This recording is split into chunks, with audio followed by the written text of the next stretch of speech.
kulanti wacan oo wanaagsan daawadayaal meel kasta aad joogtaan baa ku soo dhawaada telefishinka caalamiga Star daawadayaal ku soo dhawaada xildhibaan Caydiid Khayre Xaashi oo kamid ah xildhibaanada ka soo baxay xisbiga kulmiye ee Sheekh ayaa faahfaahin waxa uu ka bixinayaa horumarinta ballaaran ee laga sameeyay xagga ballaarinta biyaha ee degmada Sheekh xildhibaan bal faahfaahin naga sii hawlaha horumarinta biyaha ballaarinta degmada Sheekh والله فافحنت بيان كاسين waxa weey biyuhu waxay bixinayeen in badan oo leeg ilaa iyo 2 sanadood kadib imika repairing iyo dib u habeyn baa lagu sameeyay ceelasha dib loo qoday waa la soo ballaariyay xaafad kasta iyo guri kasta waxa la mariyay waxa horteeda biyaha la mariyay waxaan doonaynaa dadweynaha ku noqon degmada Sheekh inay ka faa'iideystaan biyo ballaarinta loo sameeyay oo qof kasta wax gurigiisa hortiisa dibadiisa la keenay ay duwadaan biyaha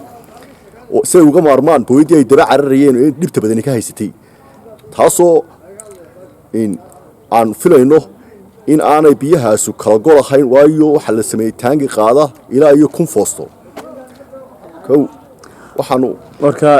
ka waran biyuhu ma ku filan yihiin biyaha dhammaan xaafadaha magaalada hadii ay u baahdaan way ku filan yihiin halka waxaan uga madaxaan marka hore Ilaahay marka xigtana waxaan maxad u soo jeedinayaa maayirka magaalada Berbera degmada Berbera Cabdishakuur Ciidin oo naga siiyay gacanta ugu ballaaran ee biyaha aanu ku dhaqaajinay